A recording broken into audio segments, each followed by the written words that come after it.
नमस्कार दोस्तों, मैं धवल ध्रुव आपका स्वागत करता हूं। दोस्तों, इस वीडियो में मैं आपके लिए एक टूल लेकर आया हूं जिससे आप इंटरैक्टिव तरह से आप मैथ्स को सीख सकते हैं। दोस्तों, उस टूल का नाम है जियोजेब्रा। इसमें जो जियो वर्ड है उसका मतलब ज्योमेट्री होता है और जेब्रा का मतलब यहाँ पे एलजेब्रा होता है। इन दोनों वर्ड्स को मिला के यहाँ पे जियोजेब्रा बनाया गया है, जिसमें आप मैथ्स के अलग अलग कंसेप्ट जैसे कि ट्रिग्नोमेट्री हो गया, कैलकुलस हो गया, एलजेब्रा, ज्योमेट्री, इस तरह के दोस्तों मैथ्स के जितने भी टॉपिक्स हैं उस सभी टॉपिक्स को आप इसमें आसानी से इंटरैक्टिव तरह से आप इसमें सीख सकते हैं। दोस्तों, इसकी एक डेस्कटॉप ऐप भी अवेलेबल है जो आप इस पर्टिकुलर लिंक से आप डाउनलोड कर सकते हैं, या फिर दोस्तों इसकी मोबाइल ऐप्स भी अवेलेबल है जो आपको गूगल के प्ले स्टोर में और iOS के ऐप स्टोर में मिल जाएंगे। और इसमें दोस्तों आपको काफ़ी अलग अलग तरह के ऐप्स मिलते हैं आपके रिक्वायरमेंट के हिसाब से, जैसे कि calculator suite, graphic calculator, geometry, इस तरह से आप ऐप्स को आप डाउनलोड कर सकते हैं। अभी दोस्तों मैं आपको इसको प्रैक्टिकली इसमें आपको दिखाता हूं कि ये जो टूल है वो कितना पावरफुल हो सकता है मैथ्स को सीखने के लिए। तो दोस्तों उसके लिए आप यहाँ पे इस पर्टिकुलर वेबसाइट में आ जाइए। यहाँ पे दोस्तों आप साइन इन कर सकते हैं। मैंने ऑलरेडी साइन इन किया हुआ है तो यहाँ पे डी लिखा हुआ है। फिर उसके बाद आप यहाँ पे ये जो दो बटन्स दिए गए हैं, मैथ रिसोर्सेज और स्टार्ट कैलकुलेटर, तो इसमें मैं सबसे पहले आपको यहाँ पे मैथ रिसोर्सेज में दिखाता हूँ आपको। तो आप यहाँ पे इस पर्टिकुलर पेज में आ जाएंगे जियोजेब्रा मैथ रिसोर्सेज में। इसमें दोस्तों ग्रेड्स के हिसाब से इसमें रिसोर्सेज दिए गए हैं, जैसे कि 4th स्टैंडर्ड से लेकर 12th स्टैंडर्ड तक इसमें अलग अलग आपको टॉपिक्स यहाँ पे दिए हुए हैं जो आप इंटरैक्टिव तरह से सीख सकते हैं। आप यहाँ पे देख सकते हैं, सबसे पहले है यहाँ पे एलजेब्रा है, फिर ज्योमेट्री है, फिर मेजरमेंट है, फिर यहाँ पे नंबर सेंस और ऑपरेशंस, इस तरह के प्रोबेबिलिटी तक यहाँ पे आगे इस तरह से दिए गए हैं 12th क्लास तक। अभी दोस्तों मैं आपको रेंडमली कोई भी इसमें आपको एग्जांपल से समझाता हूँ कि इसमें जो टूल्स दिए गए हैं वो कितने यूज़फुल हो सकते हैं। तो यहाँ पे मैं कोई भी एक रेंडमली टॉपिक में यहाँ पे सिलेक्ट कर लेता हूँ, जैसे कि फॉर एग्जांपल यहाँ पे मैं इक्वेशन को मैं सिलेक्ट करूँगा। फिर दोस्तों आप यहाँ पे मैं आपको एक इंटरेस्टिंग इसमें दिखाता हूँ, जैसे कि ये काफ़ी अच्छा है, right linear equation using visual patterns. तो यहाँ पे इस तरह से दोस्तों यहाँ पे रिसोर्सेज आ जाएंगे। तो दोस्तों आप यहाँ पे देख सकते हैं कि इसमें अलग अलग स्क्वेयर्स दिए गए हैं, जिसमें आप यहाँ पे काउंट करके इसमें आप पैटर्न बना सकते हैं। Observe the pattern in the figure 1 to 3 and complete the pattern for figure 4। तो आप यहाँ पे देख सकते हैं इस तरह का ये पैटर्न है। इसमें इसको आप इससे कंपेयर कीजिए तो यहाँ पे एक स्क्वेयर ज़्यादा है और यहाँ पे एक स्क्वेयर नहीं है, तो यहाँ पे एक स्क्वेयर ज़्यादा है और यहाँ पे डाउन में 2 स्क्वेयर ज़्यादा है। दोस्तों इस तरह का ये पैटर्न बनता है। तो मैं अपने हिसाब से इसमें पैटर्न डिज़ाइन कर लेता हूँ। फॉर एग्जांपल इस तरह से मैं बनाऊंगा,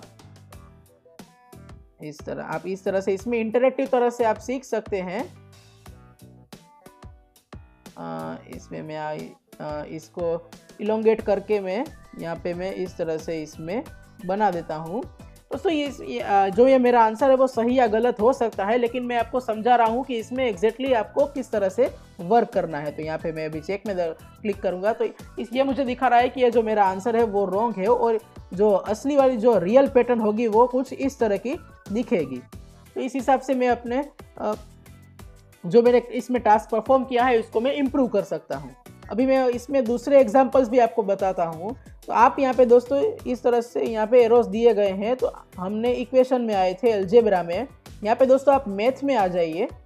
तो आप वापस से ये जो रिसोर्सेज वाला पेज है उसमें आप पहुँच जाएंगे। अभी दोस्तों मैं आपको कुछ और एग्जाम्पल्स आपको बताता हूँ। तो यहाँ पे फॉर एग्जाम्पल हम जियोमेट्री में चलते हैं। जियोमेट्री में दोस्तों काफ़ी इंटरेस्टिंग चीज़ें यहाँ पे होती है।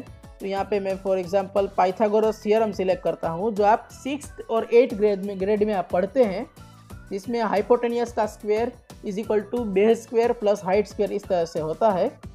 तो यहाँ पे मैं कोई भी रेंडमली फॉर एग्जांपल इसको मैं सिलेक्ट कर लेता हूँ, the mid point between points, इस तरह का दोस्तों यहाँ पे टॉपिक है। तो दोस्तों आप यहाँ पे देख सकते हैं कि एक ये इसमें है select a place to find the mid point of chosen point in the house. इसमें दोस्तों ये पॉइंट और इन दोनों पॉइंट्स का मिड पॉइंट फाइंड करना है। तो इसने मुझे ऑटोमेटिकली यहाँ पे मिड पॉइंट इसने दे दिया है। दोस्तों ये वाली है वो ये मिड पॉइंट की फॉर्मूला है, यानी कि जो कोऑर्डिनेट्स होते हैं यहाँ पे 2,-1 और 3,-3,4 के बीच में मिड पॉइंट्स क्या होंगे। तो दोस्तों इन दोनों वैल्यूज़ को हम यहाँ पे पुट कर सकते हैं। जैसे कि ये x1 यानी कि 3, तो यहाँ पे मैं 3 लिखूँगा। हाँ सॉरी, इसमें इस तरह से करना है। यहाँ पे ये 3 को सिलेक्ट करके यहाँ पे प्लेस कर दीजिए आप। फिर 3 और ये वाला है 2, तो 2 को क्लिक करके आप यहाँ पे प्लेस कर दीजिए। फिर 4 को यहाँ पे प्लेस कर दीजिए और -1 को आप यहाँ पे प्लेस कर दीजिए। तो ये दोस्तों 5/2 और 3/2 इस तरह से मुझे मिड पॉइंट मिल जाएंगे। फिर यहाँ पे मैं न्यू मैप करूँगा तो इस तरह से आ जाएगा। तो आप दोस्तों देख सकते हैं काफ़ी इंटरेक्टिव तरह से इसमें आप सीख सकते हैं। अभी दोस्तों मैं आपको और भी कुछ एग्जांपल्स इसमें दिखाता हूँ। जैसे कि इसमें मैं ज्योमेट्री में ही मैं आपको इसमें ट्राइंगल्स में लेकर चलता हूँ। दोस्तों ट्राइंगल वाला काफ़ी इंटरेस्टिंग है इसमें। तो यहाँ पे ये वाला है जो sum of interior angles of triangle, इसमें आप इंटरेक्ट इस तरह से कर सकते हैं। यहाँ पे आप देख सकते हैं कि एक ट्राइंगल दिया हुआ है और इसके 3 इंटीरियर एंगल्स दिए गए हैं, जिसको आप दोस्तों अपने हिसाब से आप इस तरह से चेंज भी कर सकते हैं। इसको आप इसमें यहाँ पे हिलाएंगे, इसमें मूव करेंगे तो एंगल अपने आप इसमें चेंज होगा।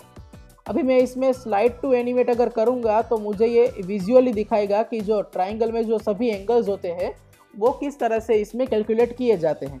तो आप यहाँ पे देख सकते हैं ये वाला जो एंगल है वो 180 डिग्री है। यानी कि ये हमें ये समझाना चाहता है कि ट्राइंगल में जितने भी एंगल्स हैं उसमें जितने भी 3 इंटीरियर एंगल्स हैं उन सभी इंटीरियर एंगल्स का एडिशन 180 होता है। तो दोस्तों इस तरह से आप यहाँ पे सीख सकते हैं। अभी मैं आपको इसमें होम पेज में लेकर चलता हूँ और अभी मैं यहाँ पे ये स्टार्ट कैलकुलेटर, यानी कि मैं अभी आपको कैलकुलेटर से समझाता हूँ कि इस टूल को किस तरह से यूज़ किया जाता है। तो आप यहाँ पे स्टार्ट कैलकुलेटर में आ जाइए। तो दोस्तों इस तरह का यहाँ पे इंटरफेस ओपन होगा। इसमें आप यहाँ पे सेटिंग्स में आ जाइए, शो ग्रिड में आ जाइए, major and minor grid lines में आप सिलेक्ट कीजिए, वापस से इसमें एक्सिस में सिलेक्ट कर लीजिए। तो इस तरह से कार्टेशियन प्लेन यानी कि कोऑर्डिनेट्स इसमें आप प्लेस कर सकते हैं। अभी दोस्तों आप यहाँ पे मोर में आ जाइए तो आप यहाँ पे देख सकते हैं कि अलग अलग आप शेप्स, लाइन सेगमेंट, एरोज वगैरह आप इसमें ड्रॉ कर सकते हैं, पॉलीगॉन्स। इसमें भी अभी आपको एग्जांपल से समझाता हूँ कि ये किस तरह से वर्क करता है। तो ये सबसे पहले यहाँ पे मैं सर्कल को सिलेक्ट कर लेता हूँ। फिर यहाँ पे मैं इस सर्कल को यहाँ इस तरह से मैं 4 सेंटीमीटर का रेडियस वाला मैं सर्कल ड्रॉ करता हूँ। अभी दोस्तों मैं यहाँ पे आपको साइक्लिक क्वाड्रिलेटरल दिखाता हूँ। ये दोस्तों एक मैथमेटिकल कंसेप्ट है। अभी वो कंसेप्ट किस तरह से वर्क करता है तो उसको समझने के लिए यहाँ पे आपको पॉलीगॉन ड्रॉ करना है। पॉलीगॉन दोस्तों हमको पता है कि मिनिमम 3 साइडेड पॉलीगॉन होता है। पॉलीगॉन यानी कि ऐसे शेप्स जो स्ट्रेट लाइन से बनाए जाते हैं। इसमें दोस्तों ट्राइंगल होता है, क्वाड्रिलेटरल होता है और उसके आगे के पेंटागन, हेक्सागन इस तरह से शेप्स होते हैं। तो सबसे पहले यहाँ पे मैं इसमें ड्रॉ कर रहा हूँ इस तरह से। ये 4 साइडेड में यहाँ पे क्वाड्रिलेटरल फॉर्म मैंने यहाँ पे किया हुआ है। दोस्तों सर्कल के अंदर आप अगर कोई भी क्वाड्रिलेटरल आप ड्रॉ करेंगे तो उसको साइक्लिक क्वाड्रिलेटरल कहा जाता है। इसका क्या मतलब होता है तो अभी उसको समझने के लिए आप यहाँ पे डाउन में आ जाइए। यहाँ पे दोस्तों एंगल लिखा हुआ है, एंगल में सिलेक्ट करके आप यहाँ पे क्लिक कर दीजिए तो आपको क्वाड्रिलेटरल के जो सभी 4 एंगल्स होंगे वो इसमें मेंशन ये कर देगा। अभी मैं इसको आप इसमें आप एरो में मूव में क्लिक कीजिए और ये इस एंगल को लिफ्ट करके आप यहाँ पे प्लेस कर दीजिए ताकि आपको ये सही से दिखाई दे। अभी इसमें 80.8 डिग्री और इसमें 95.8 डिग्री। अभी दोस्तों इसमें आप मॉडिफाई भी कर सकते हैं। इसको आप यहाँ पे मूव करके भी इसमें एंगल को आप आपके हिसाब से इसमें चेंजेस कर सकते हैं। अभी मैं इसमें इस तरह से चेंजेस लेट से कर रहा हूँ। दोस्तों इसमें आप एक चीज़ को ऑब्जर्व कीजिए, जो ये अपोजिट एंगल्स है क्वाड्रिलेटरल के, उन दोनों का अगर आप एडिशन करेंगे 93 + 87 यानी कि इसमें 180 होता है। साइक्लिक क्वाड्रिलेटरल का यही मतलब है कि इसमें जो अपोजिट एंगल्स होते हैं उनका एडिशन 180 होता है। सेम तरह से यहाँ पे भी इसी तरह से है, 84.2 + 95.2 इन दोनों का एडिशन 180 होता है। तो यहाँ पे मैं इसको मैं यहाँ पे मूव करके इसमें मैं रेक्टेंगल बनाने का मैं यहाँ पे ट्राई कर रहा हूँ। लेट से 90 डिग्री होता है रेक्टेंगल, तो यहाँ पे 90 डिग्री मैंने कर दिया। फिर वापस से इसमें भी मैं चेंज करके इस तरह से 90 डिग्री में फॉर्म करूँगा। तो दोस्तों ये रेक्टेंगल बनना थोड़ा मुश्किल है, रेक्टेंगल इसमें बनाना, लेकिन इसमें किया जा सकता है। इस तरह से दोस्तों इसमें आप इंटरेक्ट कर सकते हैं। अभी ये मेरे से दोस्तों नहीं बन रहा है, लेकिन आप इसमें रेक्टेंगल भी आसानी से आप बना सकते हैं, जिसमें ऑल 4 एंगल्स का एडिशन 90 डिग्री होता है। दोस्तों अभी मैं आपको दूसरे इसमें टूल्स भी आपको दिखाता हूँ। तो आप यहाँ पे वापस से जियोजेब्रा में क्लिक करके यहाँ पे लीव पेज कर दीजिए। वापस से आप यहाँ पे कैलकुलेटर में आ जाइए। तो आप यहाँ पे अलग अलग ऑप्शंस देख सकते हैं कैलकुलेटर के लिए। मैंने आपको जो भी दिखाया वो कैलकुलेटर सूट था, जिसमें आप जनरल कैलकुलेशंस आप कर सकते हैं। अभी फॉर एग्जांपल मैं यहाँ पे ये वाला ग्राफिंग कैलकुलेटर में सिलेक्ट कर लेता हूँ। तो इसमें मुझे ग्राफ्स में बना सकता हूँ। दोस्तों इसी तरह का वापस से कैलकुलेटर हमें मिल गया। आप यहाँ पे दोस्तों ये अलजेब्रा लिखा हुआ है, आप यहाँ पे देख सकते हैं। फॉर एग्जांपल मैं यहाँ पे लिखता हूँ x। दोस्तों आप x देख सकते हैं।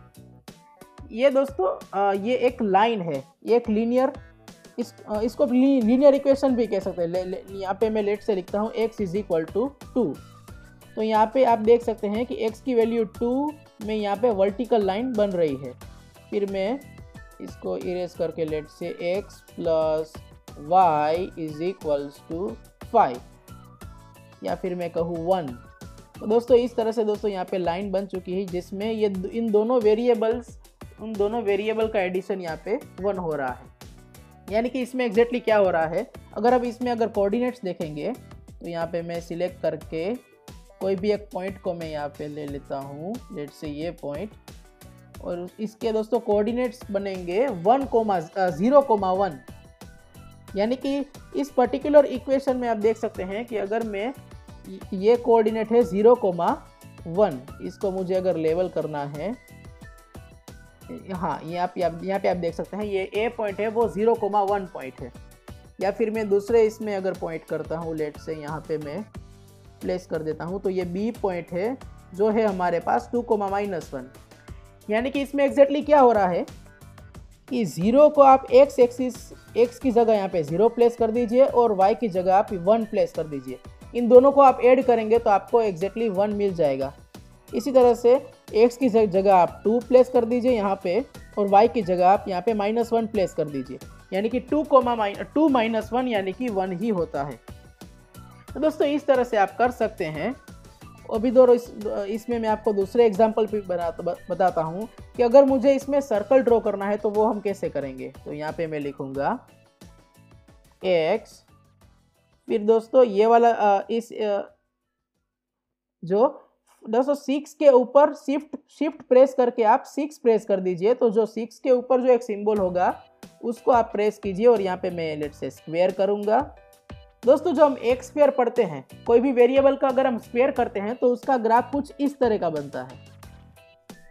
अभी दोस्तों आप इसमें इग्नोर कर दीजिए इसको। अभी मैं इसमें कुछ मॉडिफिकेशन करूंगा। X square plus y square में करूंगा, y square is equal to let say 2। यहाँ पे अगर मैं करूँ, इसमें दोस्तों अभी कुछ एरर आ रहा है। ये दोस्तों हम किसी और वीडियो में इसके बारे में समझेंगे, क्योंकि मैं इसमें अभी कुछ एरर आ रहा है। तो वो अभी हम फ्यूचर वीडियोस में इसके बारे में समझेंगे कि ये किस तरह से ये वर्क करता है। तो दोस्तों आप यहाँ पे देख सकते हैं, यहाँ पे एक्स स्क्वायर है वो यहाँ पे पैराबोला, इसको दोस्तों पैराबोला कहा जाता है। फिर अभी मैं एक और दूसरा एक कैलकुलेटर है उसको मैं आपको दिखाता हूँ। इसमें इस पेज को आप लीव कर दीजिए, इसको मैं क्लोज कर देता हूँ। वापस से हम कैलकुलेटर में आ जाएंगे, 3D कैलकुलेटर में आएंगे। दोस्तों आप यहाँ पे देख सकते हैं ये एक 3D कैलकुलेटर है, जिसमें आप 3D शेप्स आप बना सकते हैं। इसमें यहाँ पे x एक्सिस, y एक्सिस और z एक्सिस दी गई है। जो 3 एक्सिस होती है 3D शेप्स को बनाने के लिए वो यहाँ पे दी गई है, जिसमें मैं यहाँ पे इसमें क्यूब स्फीयर में बना सकता हूँ या फिर मैं पिरामिड बना सकता हूँ। तो यहाँ पे मैं फॉर एग्जांपल स्फीयर में बनाऊँगा और यहाँ पे मैं इसमें सेंटर में इसमें प्लेस करके इसको इस तरह से मैं एक्सपांड करूँगा। तो दोस्तों ये एक 3 सेंटीमीटर का यानी 3 यूनिट्स के रेडियस वाला यहाँ पे स्फीयर मैंने यहाँ पे बनाया हुआ है, आप यहाँ पे देख सकते हैं। और इसमें आप एलजेब्रा में अगर क्लिक करेंगे तो आप यहाँ पे देख सकते हैं x square plus y square plus z square is equal to 9। जो मैंने x square plus y square आपको दिखाया था थोड़ी देर पहले, वो 2 डायमेंशनल था, ये 3 डायमेंशनल है। 9 का मतलब होता है कि ये 3 का स्क्वायर है।